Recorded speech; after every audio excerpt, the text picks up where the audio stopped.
En el capítulo 2 se va a hablar sobre los residuos aptos para el aprovechamiento energético. ¿Qué residuos son aptos para el aprovechamiento energético? Todas las explotaciones agropecuarias generan residuos como resultado de sus actividades. Muchos de estos residuos son aprovechados como materias fertilizantes y otros son descartados de diferentes maneras. La mayoría de ellos pueden ser utilizados como materia prima para la generación de energías limpias, sumado a la producción de fertilizantes seguros y libres de patógenos. Podemos establecer como principales residuos orgánicos capaces de generar energía al estiércol animal, remanentes de cosechas, materia de reciclaje, desechos orgánicos derivados del procesamiento de alimentos, desechos hortícolas, desechos de la madera y de otros cultivos agrícolas. Todos estos residuos deben ser manejados con extrema precaución, ya que su mal manejo puede generar problemas para la salud de personas, animales y la contaminación de suelo, agua y aire. El estiércol animal es el principal recurso para la generación de energías limpias por procesos biológicos como el biogás. Sus características pueden variar de acuerdo al animal del que provienen y de la forma de tenencia de los animales y su manejo de desechos, como puede ser el agua, la orina, el material del suelo, desperdicio de alimentos y otros elementos que pueden estar en contacto con el estiércol.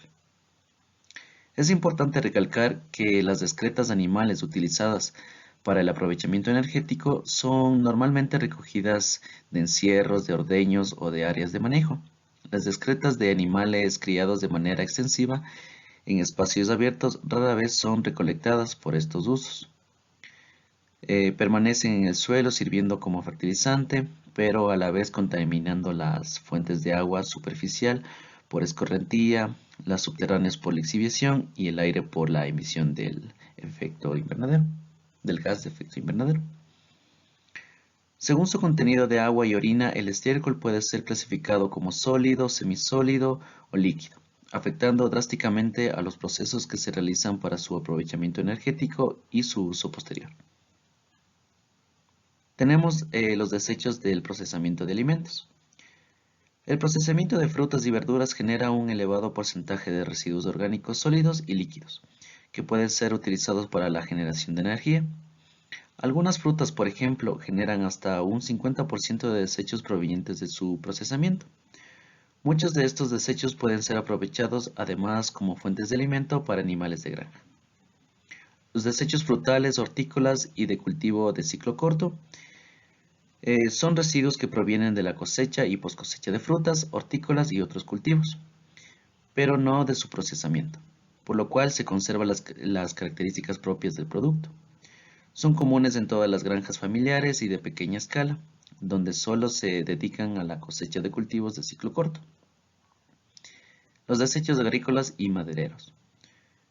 Todos los cultivos dejan como resultado de su cosecha materiales que pueden servir para fines posteriores.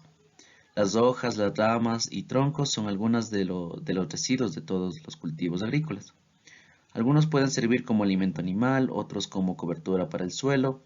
También pueden ser utilizados como fuentes de energía eléctrica o térmica a través de la producción de gases de escape o combustible, vapor de agua o carbón vegetal. Los desechos agrícolas energéticos. Se llaman así a todos los desechos de cultivos azucareros, cereales y oleaginosos.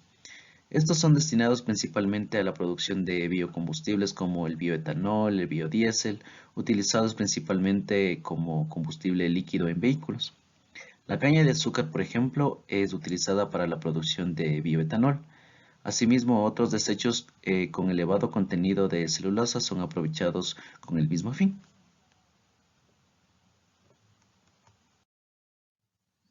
¿Cómo funciona un proceso de aprovechamiento energético de residuos agropecuarios? Pues bien, al utilizar los residuos obtenidos de la industria agropecuaria y apoyándose de diferentes tecnologías como procesos térmicos, biológicos o químicos, se puede obtener energías más limpias, entre ellas la eléctrica o térmica, como el biogás, biocombustibles líquidos o combustibles sólidos como el carbón. Para ello tenemos las buenas prácticas agrícolas.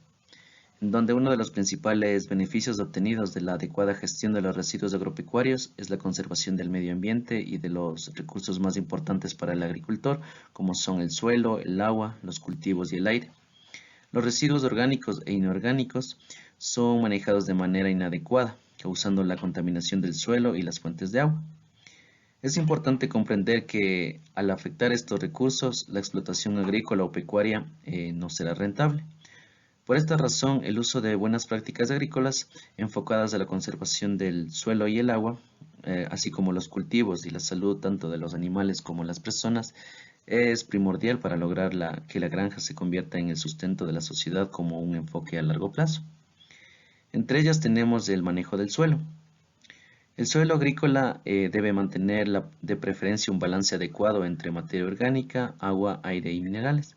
Entre ellos podemos definir como suelo perfecto que presenta 25% de agua, 25% de aire, 45% de minerales y 5% de materia orgánica. Esta consistencia del suelo es alterada por el uso excesivo de la maquinaria como el arado o los motocultores. Estos fragmentan el suelo y logran que éste no pueda tener líquidos. Tampoco se recomienda el uso excesivo de fertilizantes y pesticidas químicos, ya que estos alteran la flora bacteriana que es benéfica en el suelo. Los microorganismos presentes son como fertilizantes orgánicos y manejados con prácticas de conservación proveen de nutrientes y protección a los cultivos. Sumado a esto, el uso excesivo de fertilizantes químicos puede agotar la materia orgánica que alguna vez estuvo presente ahí. El manejo de cultivos es frecuente encontrar que pequeños productores están dedicados a un solo cultivo y es muy común escuchar que la curva de producción de este ha ido decreciendo con el tiempo. Esto se debe a que la práctica de monocultivos y la falta de diversificación en las granjas. A pesar de que es normal enfocarse en un solo cultivo, siempre es recomendable tener una segunda opción dentro de la explotación agrícola.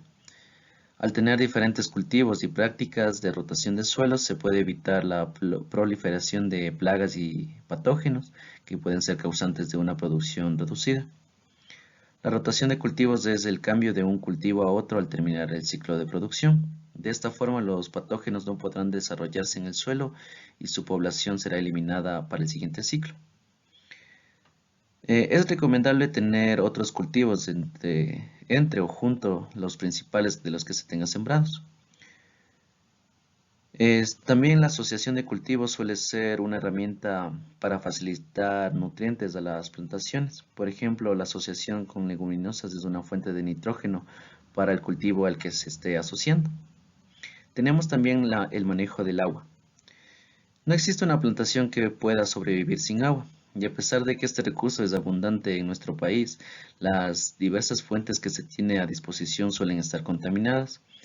La principal fuente de contaminación proviene de las mismas granjas. El mal manejo de agroquímicos, desechos orgánicos, ordeños, de baños, letrinas y pozos sépticos o de desechos de animales son los causantes de la contaminación de las fuentes superficiales y subterráneas del agua. Por tal razón, se necesita recordar que no se debe aplicar fertilizantes químicos o pesticidas cerca de las fuentes de agua. Nunca elimines los residuos de los agroquímicos en ríos, acequias, pozos sépticos o en el suelo, porque estos residuos deben permanecer en el envase del producto y ser desechados adecuadamente. Nunca hagas pozos o letrinas cerca de la fuente de agua. Si vives en una zona muy húmeda o lluviosa, los pozos y letrinas son una buena opción para manejar los desechos de tu familia.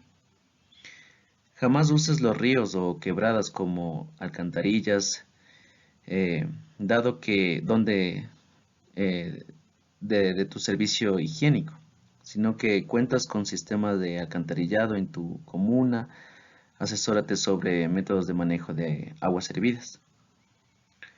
Si usas detergente u otro desinfectante en las zonas de ordeño o cualquier área de manejo, evita que estos líquidos lleguen a las fuentes de agua o al suelo que usas para cultivar.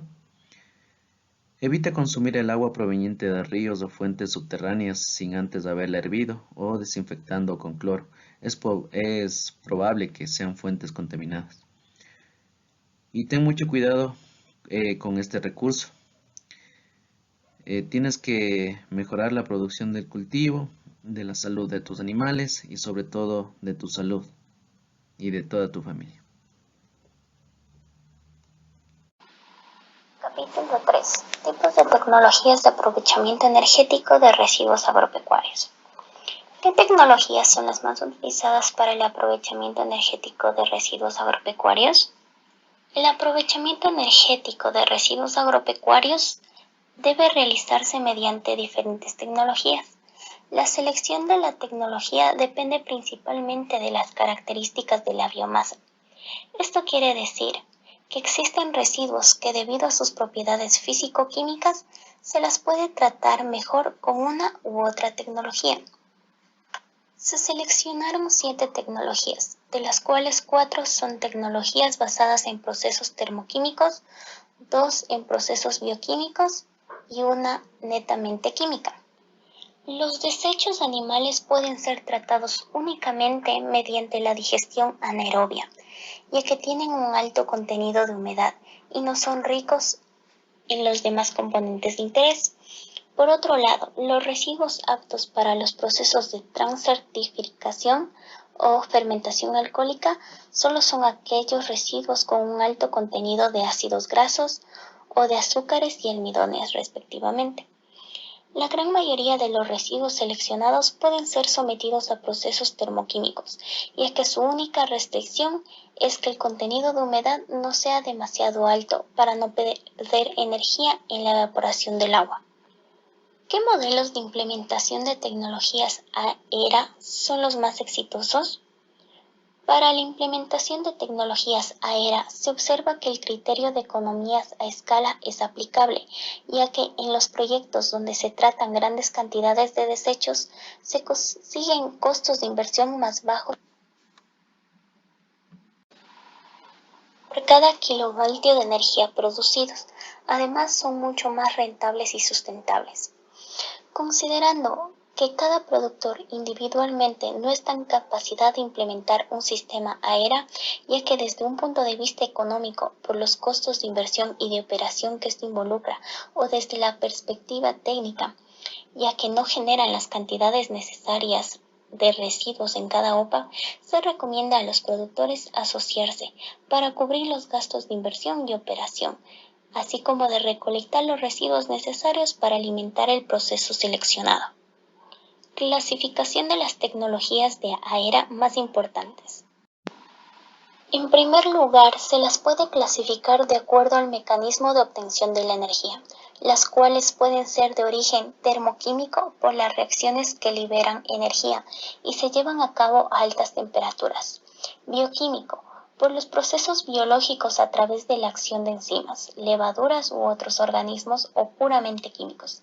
También se las puede clasificar de acuerdo a las condiciones de operación de proceso, donde la principal característica es si el proceso se lleva a cabo bajo condiciones aeróbicas o anaeróbicas. La cogeneración se define como la producción secuencial de energía eléctrica o mecánica y de energía térmica aprovechable en los procesos industriales. En una planta de generación termoeléctrica se quema un combustible para producir vapor a alta temperatura y presión, el cual pasa por una turbina para generar energía eléctrica y adicionalmente es utilizado en intercambiadores de calor como fuentes de energía térmica.